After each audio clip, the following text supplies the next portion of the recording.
Globalization is the integration of markets in the global economy. Global economies are linked to each other through different types of markets, including financial markets and commodity markets. Free trade affects markets as free trade allows goods and services to reach the consumer at lower prices, which in turn increases the consumer's standard of living.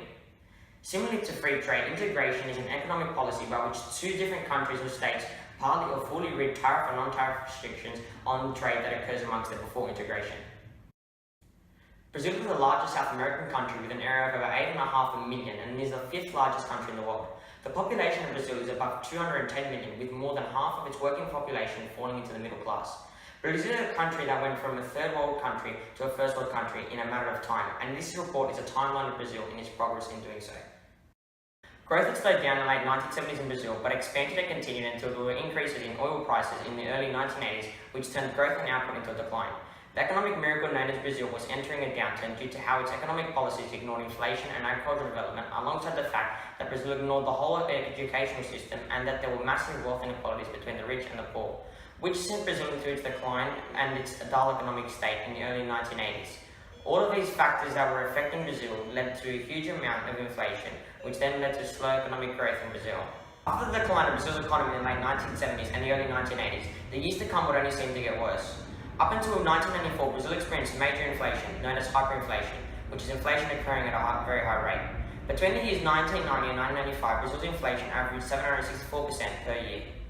Ex-President and Finance Minister and ex-President between 1995 and 2003, Fernando Henrique Cardoso, introduced the famous Plano Real, a set of measures taken to stabilize the Brazilian economy in 1994, which saved Brazil from the inflation that had destroyed the nation over the past 10 years.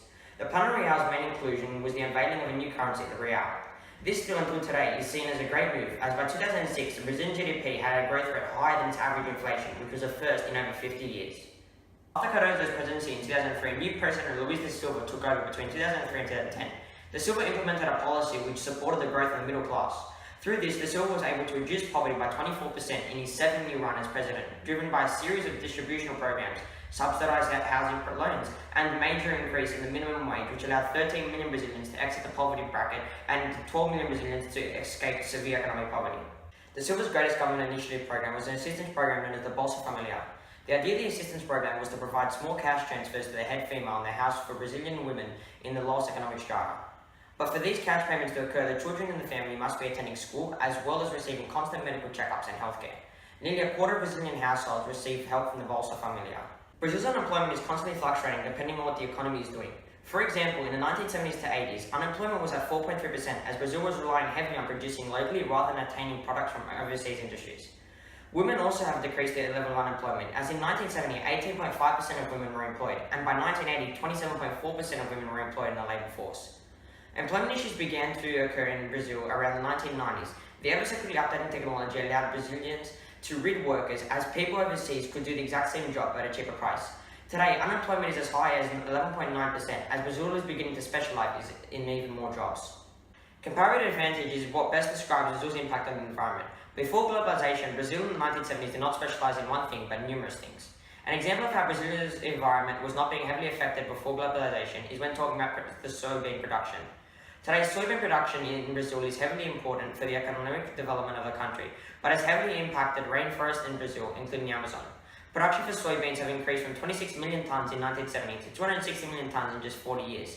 The area of these soybeans have increased from 1 million hectares in 1970 to more than 23 million in 2010.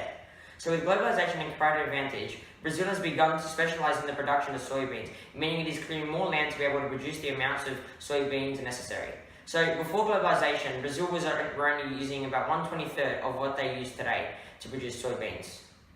Over the years, Brazil's relationship with other countries has been the true definition of globalization. Globalization has impacted Brazil in numerous ways, including 1. Brazil has attracted foreign direct investments, FDIs, from multinational corporations. Globalization has made the movement of capital around the world easier, mainly through investment abroad. In 2011, FDI was at its peak in Brazil, with countries worldwide putting $66 billion into Brazilian local producers. Foreign investments into Brazil have since declined, as countries are beginning to make trade agreements with countries in the region, making their purchases cheaper and cost-effective. Due to this, in just 4 years, Brazil's FDI had decreased to $56 billion, a decrease of $10 billion in 4 years. In saying this though, Brazil still remains the 5th largest foreign direct invested country in the world. 2. Lower tax on imports. This has been done mainly through tariffs, as the maximum rate for tariffs in the 1990s was 105%, whereas today its maximum rate is 35%. Also, the average rate put on imports in Brazil has almost halved, as in 1996 the average tax on imports was about 13.8%, whereas in 2012 tax on imports averaged 7.8%.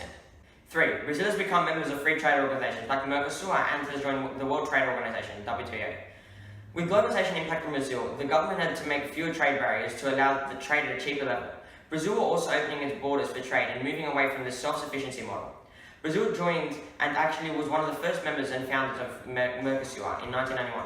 Mercosur now consists of countries like Argentina and Uruguay. Brazil also became a member of the WTO on the 1st of January 1995, joining countries like Australia, France and the United States. Now that Brazil has joined these free trade organisations, its economy could grow through exporting and importing with these countries at almost a free rate. This has increased imports and exports for Brazil and led to near-instant economic success and growth rate for Brazil. In 1999, Brazil suffered from an exchange rate crisis, resulting in the weakening of the real against the US dollar, when it fell from a rate of 1.20 in December of 1998 to a massive 1.98 in January of 1999. Immediately, the first idea and policy that was taken by the Brazilian government was to increase interest rates, which in turn would have countered the decrease in exchange rates and avoided a return of inflation.